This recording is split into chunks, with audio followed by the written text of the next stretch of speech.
Well, I'm going to end up just kind of probably summarizing some things that I've heard, but just been sitting here trying to find that relationship. I'm an artist. I'm a visual artist. Sorry, horribly uneloquent when I'm trying to talk personally about, but I really wanted to share what I'm thinking. Trying to go between those two conversations that are going on. Between, and I'm just trying to get a little nerd. But we're talking about like using a symbol as an artist and how that is important to protect. But then we're also having this very important conversation about just kind of, as you were saying, just because we have the right, I'm feeling this overwhelming importance as an artist. Don't I have to check myself? Do I have enough information? And I think this has been shared, but do I have enough information to possibly use a symbol that I might like, oh, I know what that means. Oh, I don't really think about it very much because I'm from St. Louis and I didn't know, you know, like, kind of what you were saying, like, I'm just ignorant. I've been allowed to be ignorant. Like, do I then get to use this symbol without, like, it just would overwhelmingly make me, well, it would come across, like, I don't have that history there. How dare, I would feel like to myself, Lisa, how dare you?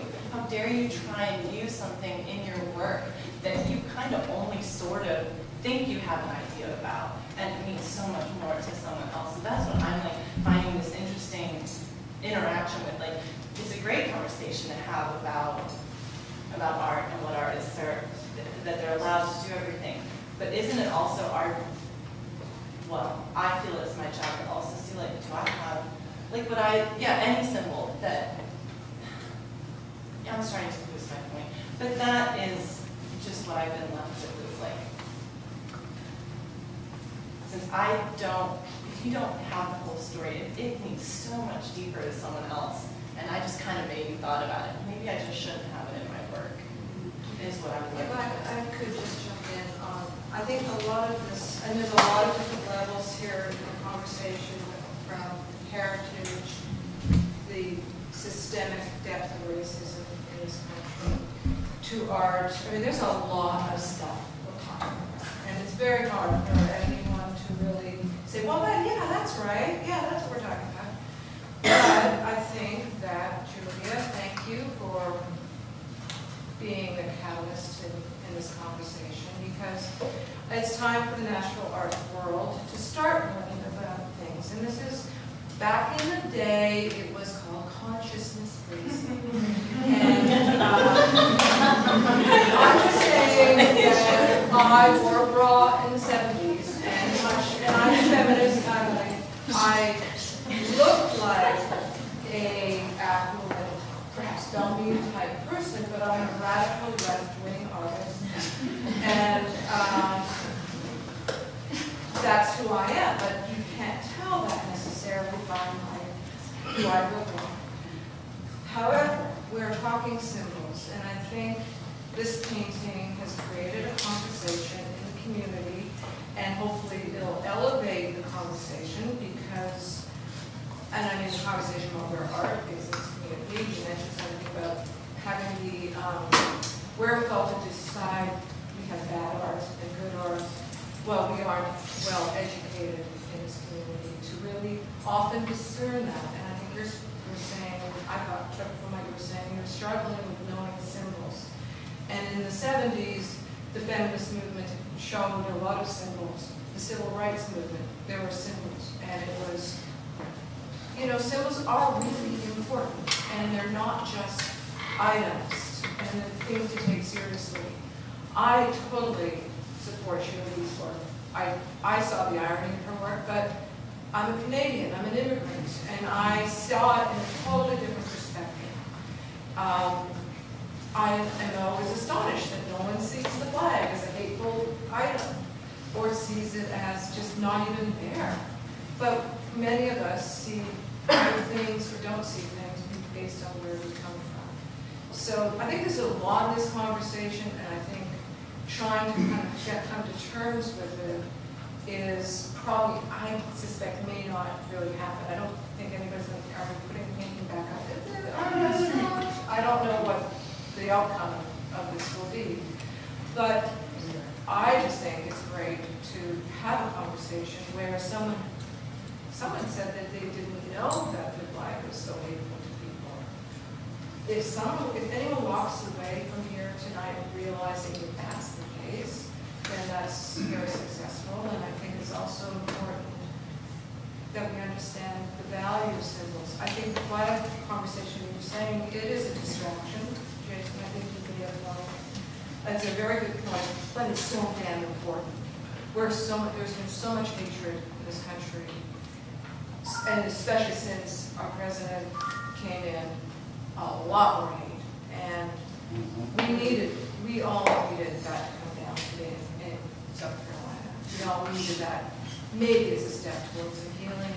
Yes, it's a symbol.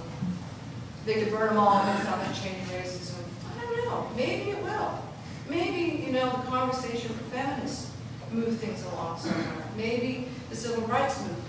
It's not going to happen overnight, but we all have to start somewhere. And again, I think this is a decent place to start. I can comment on this one too.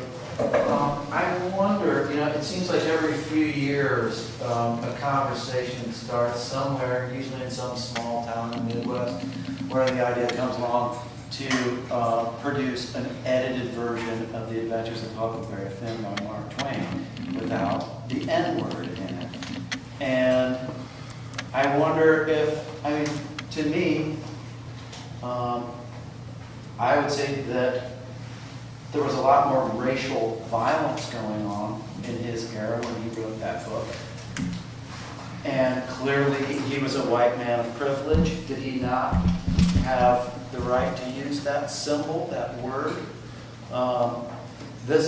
The debate comes up, I think, frequently when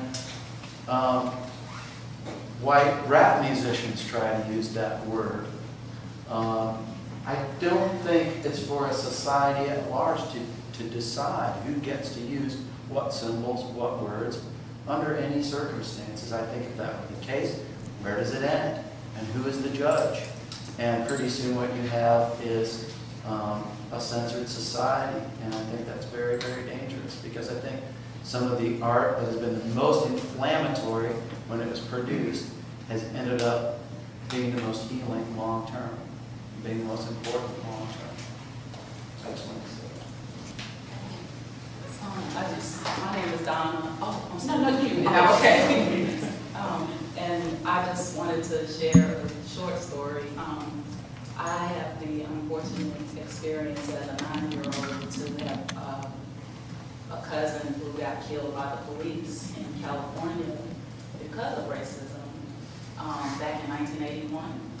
And so he was stopped and they took him to jail, choked him to death, and they hung him to make it seem like it was a suicide.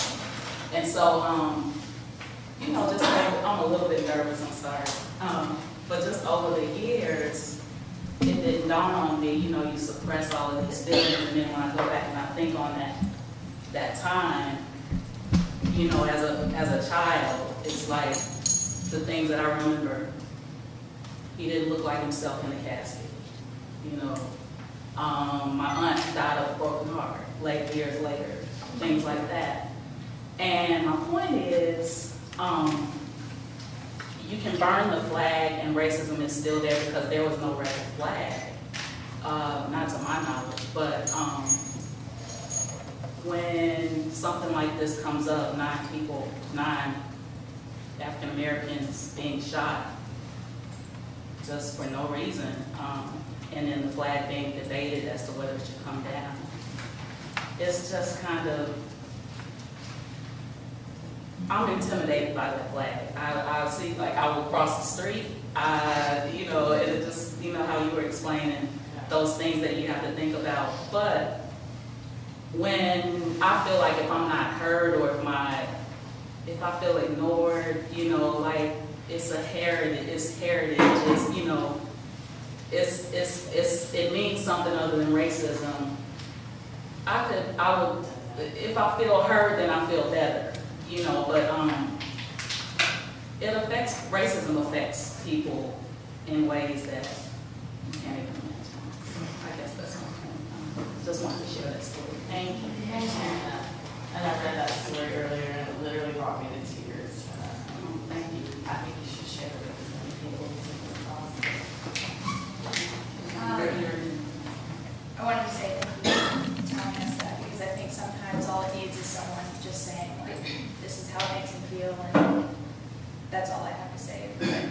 I wanted to say, like, I want to be kind of specific, because I feel like it's very easy to get lost in, like, the large metaphors of what does racism mean and what does, like, symbolism mean and stuff like that. And so what I can contribute is, I have a feeling this is kind of a predominantly artist audience. And I work in an arts organization in Nashville. And I want to add to what you're saying about, like, censorship is a bad thing. Yes, censorship is a bad thing.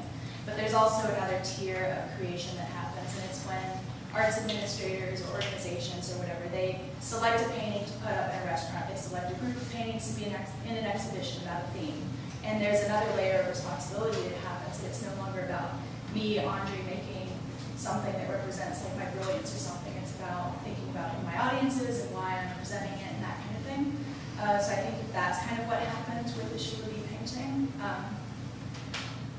So, like, whenever I speak with artists and I see, like, a symbolism in that painting or installation or whatever, like, I talk to them about it and I say, like, I'm not saying this is what it means for sure, but these are the kind of things that I'm picking up, that if you are in control of those symbols, then that means you've created a good piece of work. And if you're not in control of those symbols, then you maybe need to think about it and, like, put it back into the machine and whatever. And so what this whole thing around this particular painting to me indicates is that maybe that process wasn't fully carried out, either the creation of the work or the placement. That's the end. Oh my gosh, I'm shaking. This stuff makes me, like, very emotional because I was raised in South and I think it's always kind of just, like, so hurtful. But I think that kind of covers everything I want to say. So. Well, what's interesting too, the restaurant has a First Amendment right to show whatever paintings or what, they want, or to take down the paintings. I don't give residents for taking it down at all. And I don't, like, this is not a big, rally to defend or accuse. I'm just thrilled to death that everyone is talking. I'm just really proud of everybody here. Got 2 comments here, and then we'll come back to the center of the room.